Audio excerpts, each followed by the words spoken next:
I am here in my hometown of London, Ontario, talking about the upcoming Shock Stock convention with James, what's your last name? James Bialkowski. Bialkowski. Bialkowski, yes. Bialkowski. So, how long have you been doing the Shock Stock? Shock Stock, this is our 5th show.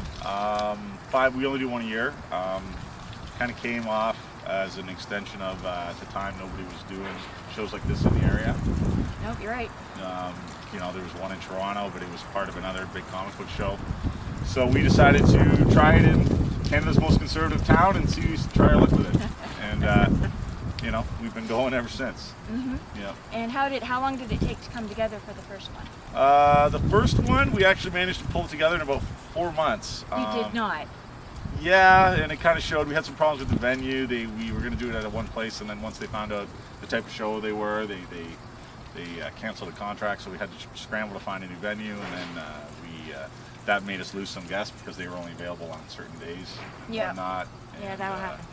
And then, you know, not really having enough time to promote it, and with it being kind of a new thing, you know, pretty much failed miserably. But everyone that went said it was like the best, least attended convention they ever went to. So, you know, the word of mouth kind of snowballed, and then we went from there. But you had a pretty good lineup. You had, for your first year, you had the ladies from Evil Dead, we had Diane Thorne, and we had, geez, who else did we have? Didn't you have Kane Hodder? Kane Hodder, no, Kane Hodder was the second year. Okay. Yeah, but no, yeah, geez, who else did we have? It's so long going. But it was, yeah, I know.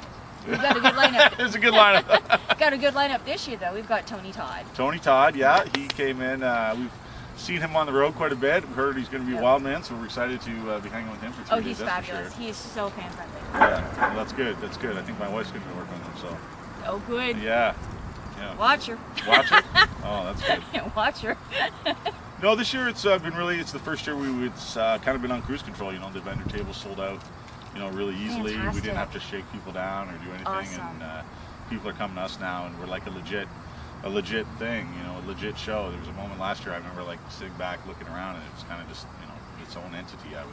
I was part of setting it up, but it was this living, breathing thing on its own without really, you know, I didn't feel like I needed to do anything at one point. Well, then you're doing it right. Yeah, so that was nice. So. I've been trying to get up here for like a couple of years now to come up here and see what this is all about, because, you know, this is where I grew up. This is where everything started for me with my writing in the horror, love of horror, and I think Canada is really, and has been since like the early 80s, making a mark in the horror realm. Horror realm, yeah, especially particularly since Pontypool. Yeah, yeah. So. And I would. Well, who would you, if you had like one guest that you could have at the convention, who would it be?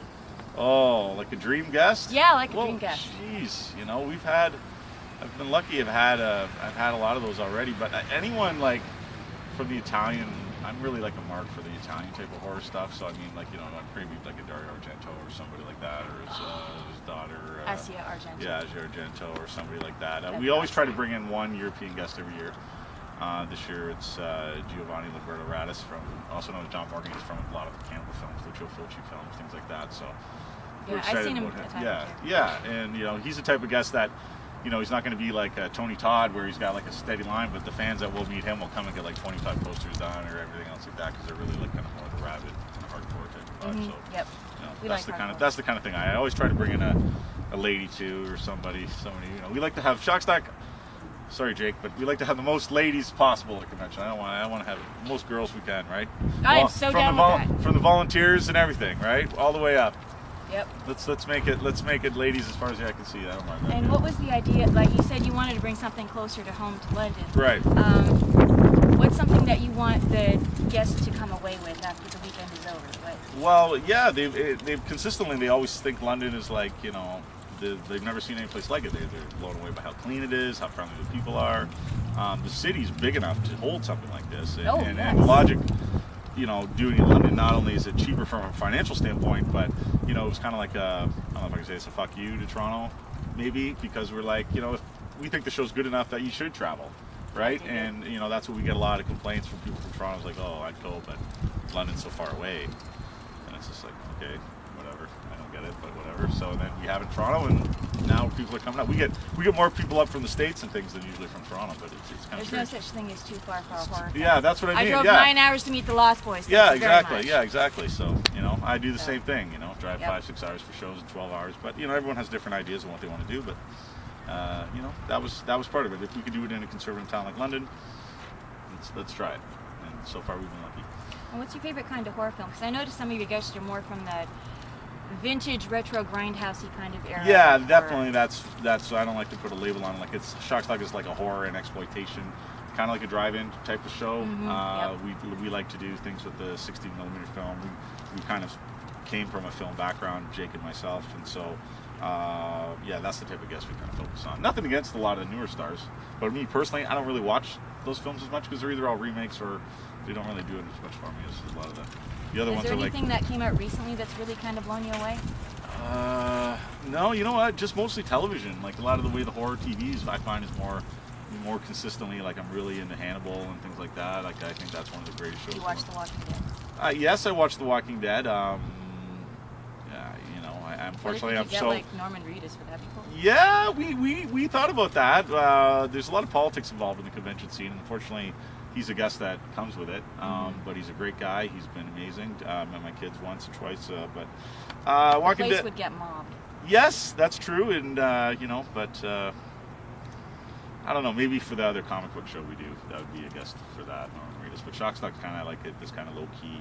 I don't want it to be a show where we have to charge $50 for photo ops and things like that. I want it to be a show that is affordable, and people can get, you know, like you can go back with, you know, I was just talking to Tony Todd's manager yesterday, and they're like, what's the photo op? I'm like, photo op, come back behind the table and, you know, do that. You know, that's how we like it, right? I love it. We want a smaller vibe, so, you know. I think we need to keep some shows like that around. Yeah, and so, you know, there's lots of chances to meet those stars from The Walking Dead. Especially in light of other dramas. Exactly. But a couple of months ago. Yeah. Well, I look forward to it, and thank you for talking to me. Hey, no problem. Thanks for the beer. No sweat.